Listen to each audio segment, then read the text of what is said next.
What's going on, guys? Andrew Piluk Sports here. I'm back with another video. I'm going to be talking about the Eastern Conference Finals matchup between the Pittsburgh Penguins and the Ottawa Senators.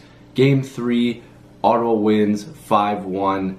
This was a bit of a beatdown. Mike Hoffman wasted no time scoring quickly. I believe it was like 40 seconds into the game, and then Ottawa just kept going from there. 4 first period goals that yanked Marc-Andre Fleury out of the net. Now, this is not a knock to the Ottawa Senators, but who's seen this coming? Just 4 quick goals like that.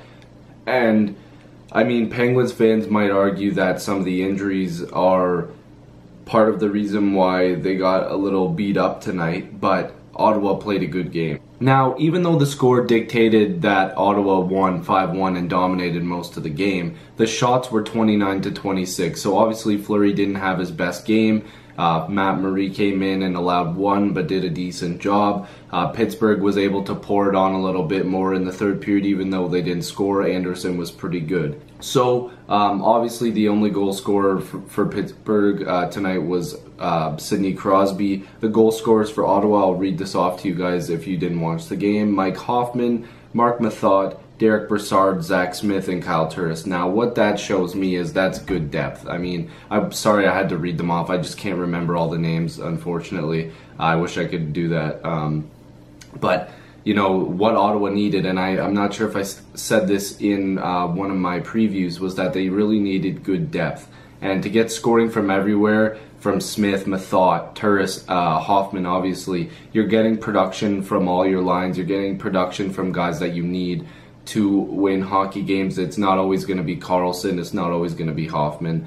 But it's good to see that there's production from everywhere.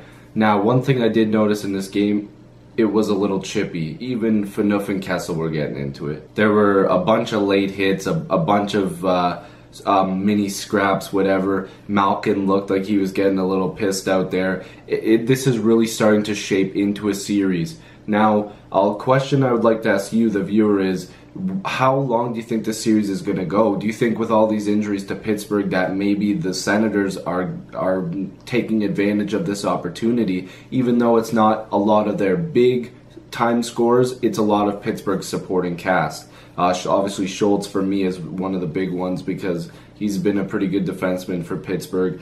And the thing is, and I believe rust is one of the injuries, not good for them. It's not good for Pittsburgh. But like I said, what do you guys think about the series? I think, again, this was another pretty decent game. Ottawa did slow up a little bit in the third period, but they were up 5-1. I'm sure you should never really break on a game like that, but they were up 5-1, and I think that they may have run out a bit of gas, and of course, they're getting good goaltending from Anderson, so a 5-1 victory, getting good production from everyone.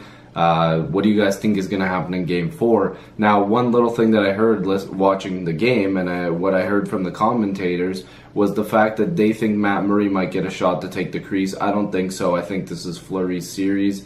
It's been his old playoffs. No disrespect to Murray, but he's been in the crease the whole time. I'm not sure if they go to Murray. I think they'll go right back to Marc-Andre Fleury. So let me know what you guys think in the comment box about Game 3. I'll see you guys in the next video. Like, subscribe, and support other YouTubers. Peace.